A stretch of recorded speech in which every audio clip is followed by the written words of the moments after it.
this land today there are men who have heard their call.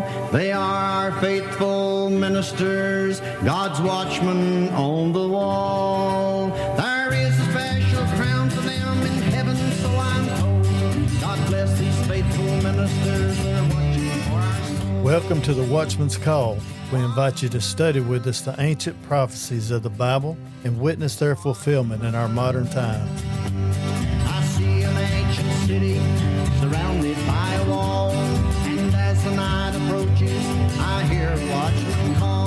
To all God-fearing citizens, let each heart prayerful be. It seems there's been a rumor and approaching enemy. Watchman, watchman, tell me what you see. This is part 2 of our study on supernatural events that manifest through natural bodies. And we had left off with Matthew chapter 14, verses 22 through 31. Remember, in this story, that's where Jesus had told them to go across the Sea of Galilee, told them to get in the boat, go on ahead, meet them on the other side. Well, in the middle of the sea, y'all remember the storm comes up. They all get scared. Jesus walks out on the water. That right there in itself is supernatural, manifesting itself on a natural body of water. But the disciples thought they saw a ghost. And so Peter, when Jesus told him to be calm, Peter said, Lord, if that's you, command me to come to you. And all Jesus said was come. So read that story and you'll understand what's going on. But the point of this is getting to how we are deceived in believing that we don't have the authority to subdue situations on this earth anymore. Remember, Peter started sinking, and he cried out, Lord, save me. And so Jesus reached down and grabbed hold of him and pulled him up. And Jesus said this to him, O you of little faith, why did you doubt? The answer to that is because Peter, when he took his eyes off of Jesus, the guilt of not trusting Christ in his word, that was stronger than him actually looking at Jesus standing there. Can't you see Satan in the middle of all of this laughing? Because one more time, he has deceived man into believing you cannot do what Jesus just told you to do. You don't have that authority when Jesus just told him, come. Think about it. Peter had his eyes on Peter. He was looking at the flesh and what he could do and what he couldn't do. He knew that he couldn't walk on water. Right, that's right. So he needed to take his eyes off of him and put his eyes on Jesus. That's the only way this was going to take place.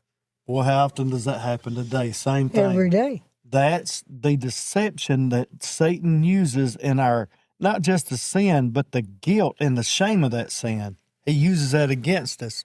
Now, there's another account in Matthew chapter 8 when Jesus was in the boat with the guys. This time he was laid down asleep, you remember? And the big storm come again. And they woke him up and said, ain't you even concerned that we're all about to die? After all of the things the disciples had saw Jesus do, all of the supernatural, powerful things that they saw Christ do, they were still afraid. And why is that? Because, again, they got their eyes on the natural things that was going on, and they were guilty of doubting Christ. And even though Satan didn't come out and say, hey, I'm going to use your doubt against you, that's exactly what he was doing. We're in that same boat today a lot of times. We are. We doubt Christ, the authority that he gave us to work through us, by not claiming healing for people, not claiming authority, and not subduing a situation the way God commanded everything to start with.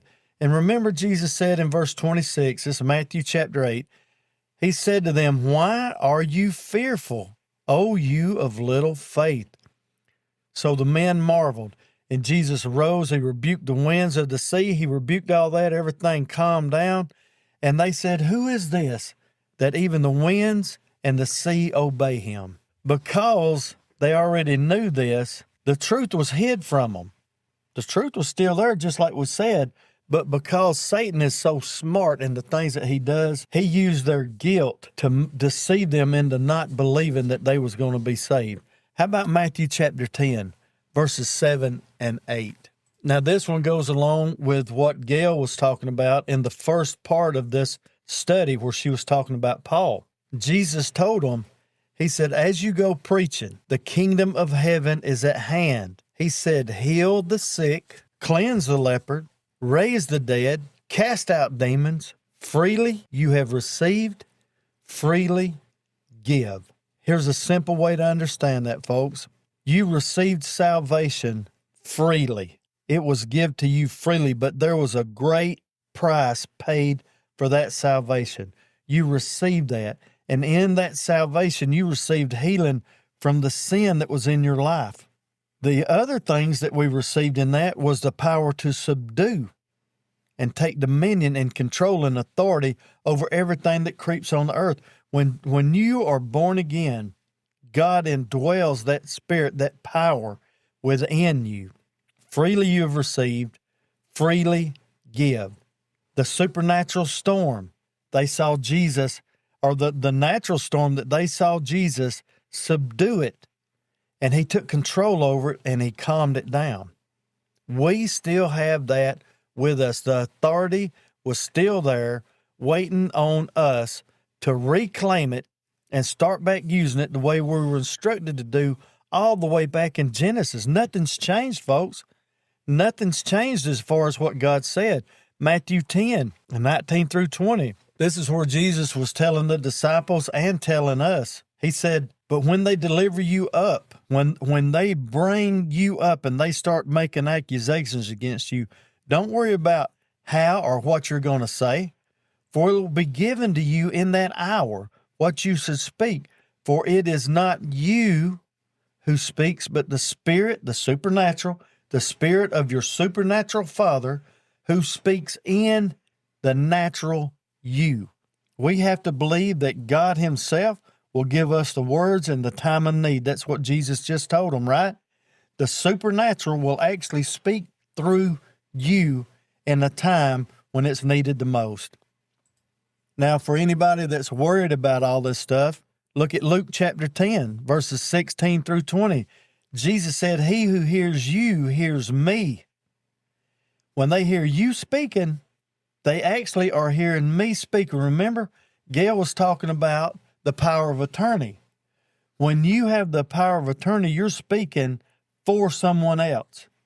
When we are in Christ and we are given the gospel message, when we're given hope, when we're speaking healing and deliverance, we are representing Christ. We are speaking for him.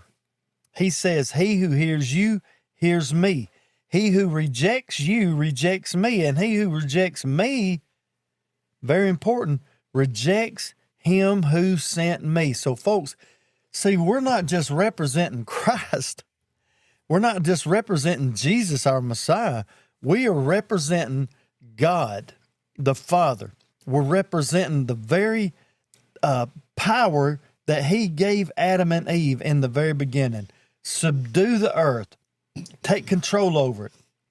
Take dominion over everything that walks, lives, breathes, and breathes on this earth and in the sea, sicknesses including. In Luke 17, it says, then the 70 returned with joy, saying, Lord, even the demons are subject to us in your name.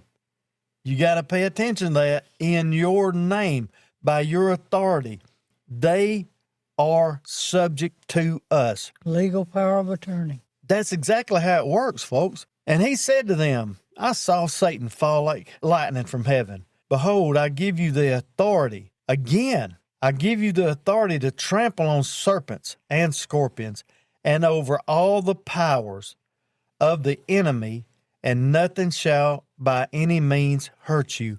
He just reauthorized that power and authority that God set in place in the very beginning. He said, nevertheless, all that's great, but nevertheless, don't rejoice in this, that the spirits are subject to you, But the greatest thing here, he says, rather rejoice because your names are written in heaven.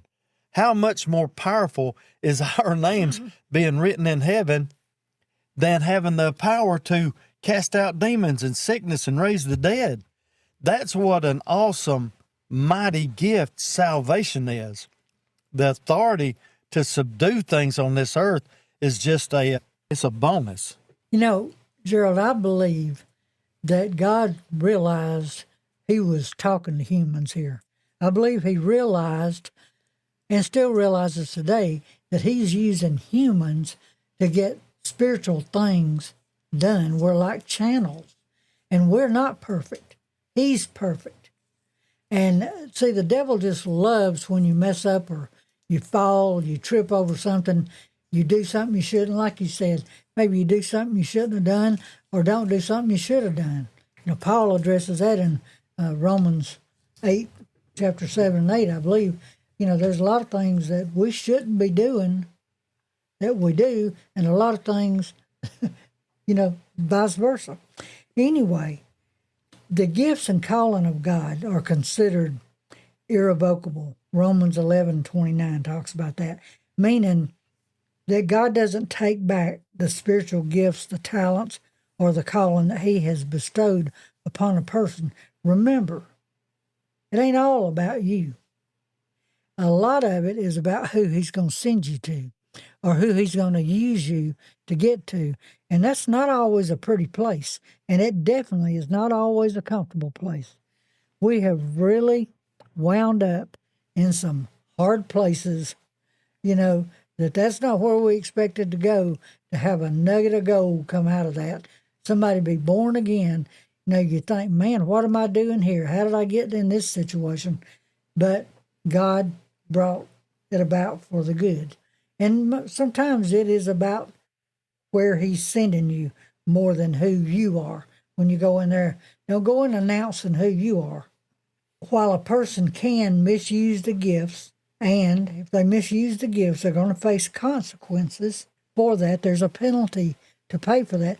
Jesus purchased our salvation, but we still mess up.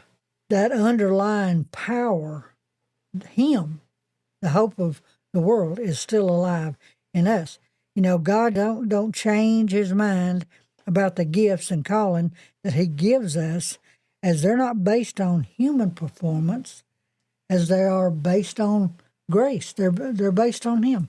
One thing that I'm sure that y'all have seen, we see so many, we'll say preachers or evangelists or whoever it is talking, are so concerned about how they look, how big they can pump their ministry up, their work, or their church. Last time I looked, the church belongs to Jesus Christ. You know, you may be honored to be preaching there or have a work in that building, but the church, we are the church, and all of it belongs to Christ. But some of them are so caught up with the reflection in the mirror that they can't mirror Christ in them, the hope of glory to the world. We're supposed to be a reflection of that. We're supposed to mirror Christ, and the world should be seeing him in us, not them in us. It's not all about us.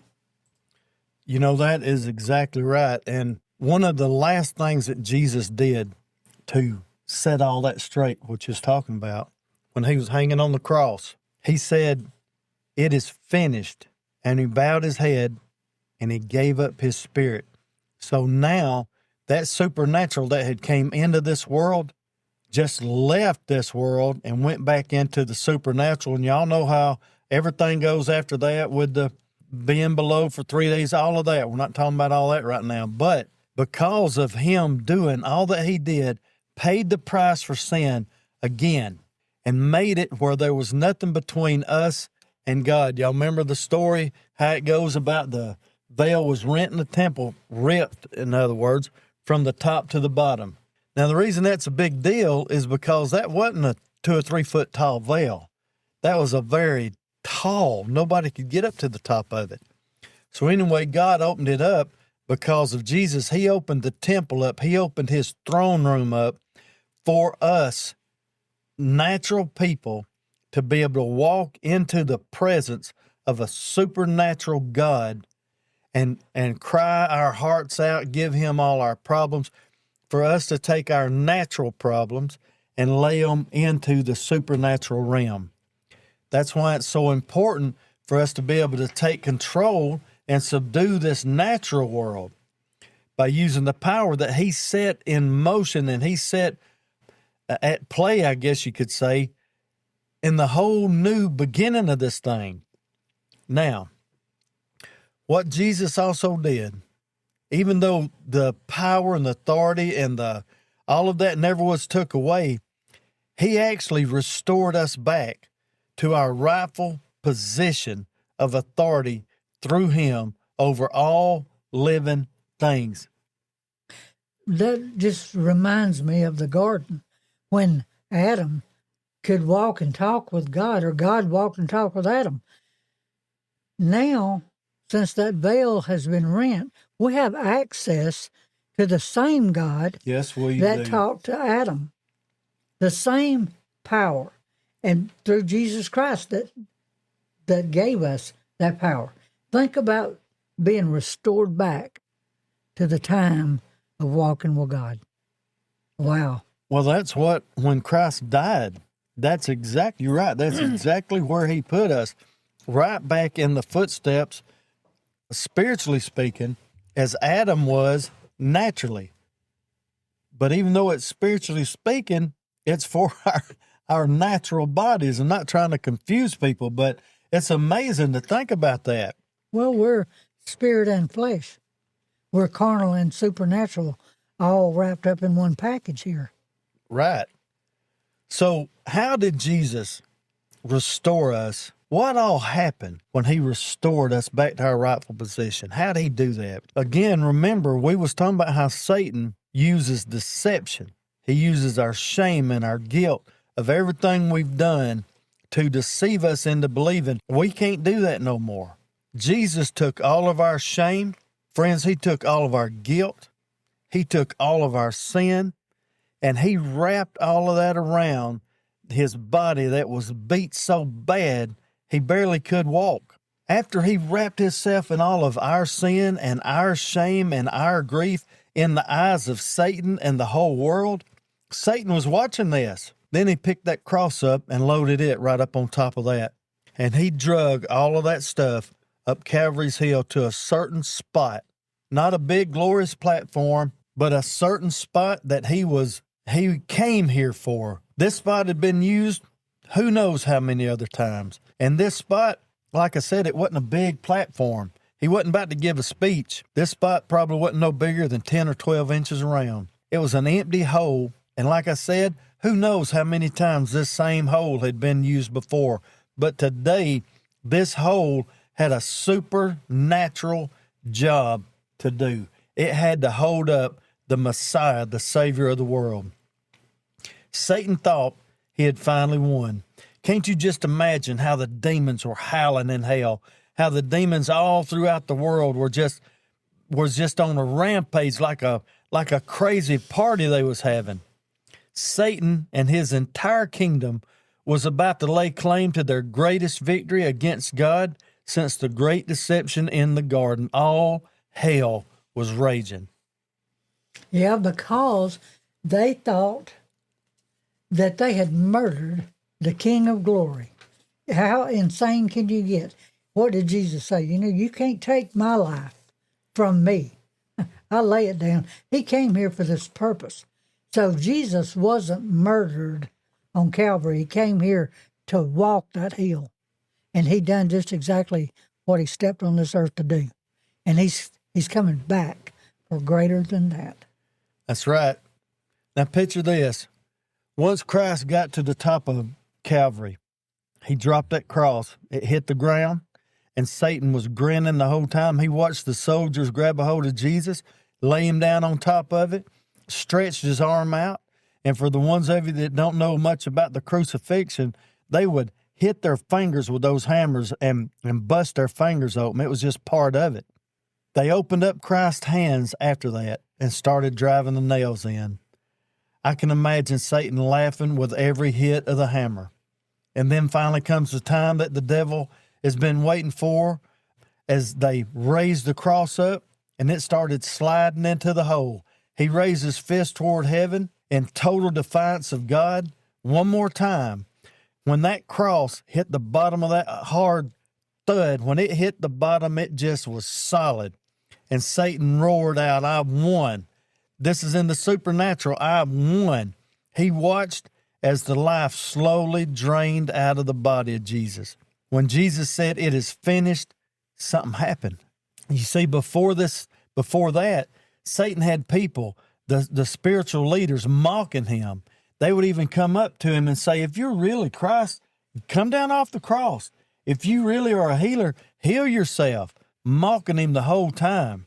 How many times have you felt Satan supernaturally mocking you, and you could feel it in your body? You could feel it in your heart. "Well, I can't stop and talk to this person. What will people think about me? I can't speak healing over this person. What if it don't come true?" Remember, they're not hearing you. They're hearing Christ through you. That's right. And if they reject you, they reject Christ. And if they reject Christ, they're rejecting God that sent him to come through you. Now, when all of this happened and Jesus said, "It is finished," remember the curtain ripped from the top to the bottom. The sky turned dark and the winds grew strong and the rocks split apart.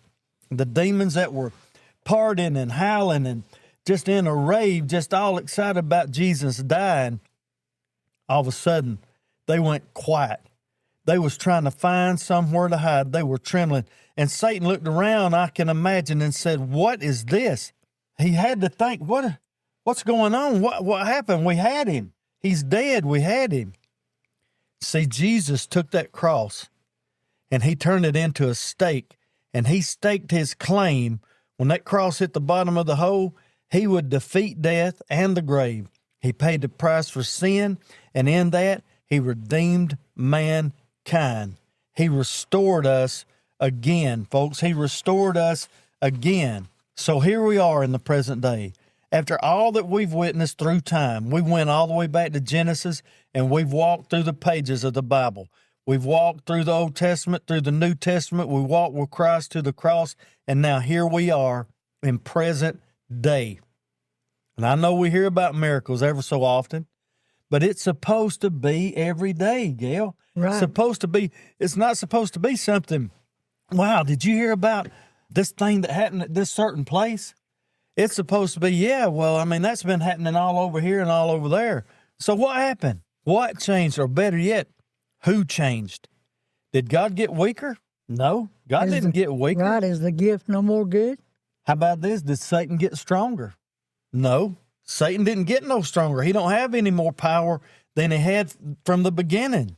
So that only leaves one thing. It has to be us that change. Man changed again, even after all that Jesus did. Just like Adam, we've allowed sin, we've allowed the guilt and the shame of that sin and the disobedience to block the power of the dominion authority to manifest through us, and it is our own fault, folks. It is our very own fault. I know a lot of people don't want to hear that. They want to lay the blame on somebody else. Well, if this happened, if that happened, well, I want to, but I can't. And people are going to ask us, "Well, are y'all out healing the lame? Are y'all raising the dead?" I've seen the dead raise up when we prayed for them. I've seen people healed. I've seen hair grow back. I've seen miracles happen. The greatest miracle is salvation. But I've seen we have seen them, miracles happen. And it's not just us saying that, and we're not lifting ourselves up on any kind of pinnacle at all. No, we do not do that. You do not try to steal God's glory, his glory. What it is you're thankful that God allowed you to be part of a miracle that he wanted to make so the people could see. He used you in all of your messed up ways. God is wanting to use you to bring healing to somebody, cleansing to somebody, to some situation. Maybe it's a problem in a household. You can subdue that, and you can take authority over that, and you can put that problem back into the abyss. Maybe you're the answer that somebody's needing to see or hear from God. But like I said, just like Adam, sin and guilt and shame and disobedience, all of that is blocking that authority that we have. Now, that power was never meant to stop. Man was supposed to work with that power all throughout time, and folks, it is still here. Christ proved it. Elijah proved it. Moses proved it. All through the Old Testament, it was proved. All through the New Testament, it was proved. Even in modern day times, you see it still proved. Why is it that just a very select few people are manifesting, I guess you could say, this authority? Let me ask you another question. Why are we not? What is stopping us? If you've got guilt and shame working in your life, and maybe nobody sees it, maybe nobody knows it but you, but if you feel guilty or shameful about something like we was talking about a while ago, we did or didn't do, put that under the blood of Christ. He said it is finished. He restored us back to our rightful position. When the prodigal son come back to his daddy with all his excuses, the daddy didn't even hear it. He put the robe and the ring and the sandals and all. He restored that young man back to his rightful position. And nobody had anything that they could say against the Father. It was questioned, but the Father took the authority to redeem the Son. Our Father has redeemed us back to that position, and if we want to see miracles happen, if we want to see this end-time revival actually come through, and it's going to happen whether you're part of it or not, it is going to happen. But don't you want to be a part of what God is going to be doing in this most powerful end time? Now, before we go, I want to let you know about this. There's going to be one more very supernatural event that's going to happen very soon. And this supernatural event is going to come into the natural like nothing that has ever happened before. This earth has never seen what's going to happen. Matthew 24, verses 30 and 31. Then the sign of the Son of Man will appear in heaven. Then all the tribes of the earth will mourn, and they will see the Son of Man coming on the clouds of heaven with power and great glory. And he will send his angels with the great sound of a trumpet, and they will gather together his elect from the four winds, from one end of heaven to the other. Are we truly ready for Christ's return to this earth? Are we? Are we truly prepared to meet Jesus if death comes before he returns? Do we really want to see the miracles happening again? We must be willing to allow God to return us to a place in him where we can subdue and take dominion over every living thing on this earth. Search the scriptures for yourself. Friends, there may be somebody that only you can touch. There may be somebody out there that only you can pray for. And God is wanting you, he has give you the authority to subdue the problems that's there. We've just got to get it in our minds, and we've got to have the understanding that he never took this away from us, and call the devil the liar that he is, and go on and do the work that God's got set before you to do. Y'all be blessed.